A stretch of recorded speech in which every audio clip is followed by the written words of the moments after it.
غوث پاک اپنے مریدوں کے ساتھ کردستان پہنچے، لاکھوں کی بستی اور غیر مسلم، بڑے سخت لوگ۔ غوث پاک اس قوم کے سینٹر میں پہنچے، مرکز میں پہنچے، بڑے بڑے سرداروں کو اسلام کی دعوت دی۔ اس کرد قوم کا ایک بڑا شخص سامنے آیا، وہ بغداد اور مصر میں رہ چکا تھا، کچھ حدیثیں بھی اس نے سنی ہوئی تھی۔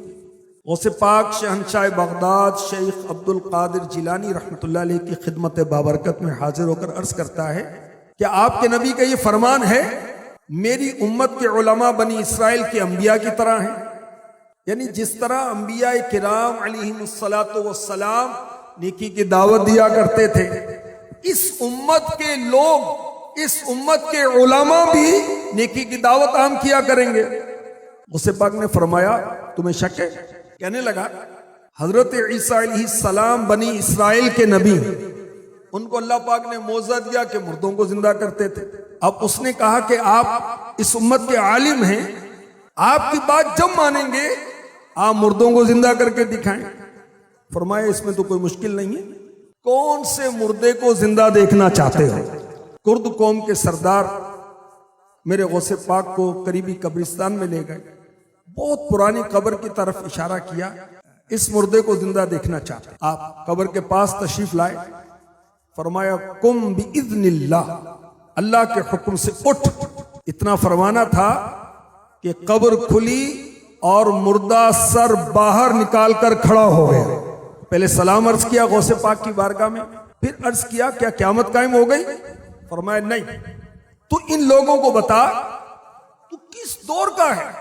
عرض کی میں حضرت دانیال علیہ السلام کے وقت کا ہوں، اللہ کے نبی دانیال علیہ السلام، اور انہی کے دین پر مجھے موت آئی۔ غوث پاک نے ارشاد فرمائے تم واپس قبر میں چلے جاؤ، قیامت تک تمہیں قبر میں رہنا ہے۔ کرد قوم کے سردار اپنی آنکھوں سے منظر دیکھ رہے تھے، باتیں سن رہے تھے۔ آپ کی یہ زندہ کرامت دیکھ کر تمام سردار اور ان کی قوم کلمہ پڑھ کر مسلمان ہو گئی۔ اب کسی کو وسوسے آئیں کہ زندہ کرنا، موت دینا تو اللہ کے اختیار ہے۔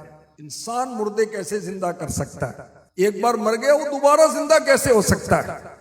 تو یاد رکھیے مسلمانوں کا یہی عقیدہ ہے، اللہ پاک کی عطا کے بغیر اپنی ذاتی طاقت سے مردے زندہ کرنا تو وہ دور کی بات ہے، کوئی ایک تنکا بھی نہیں ہلا سکتا، اور اللہ پاک طاقت بخشے تو آدمی مردے بھی زندہ کر سکتا ہے۔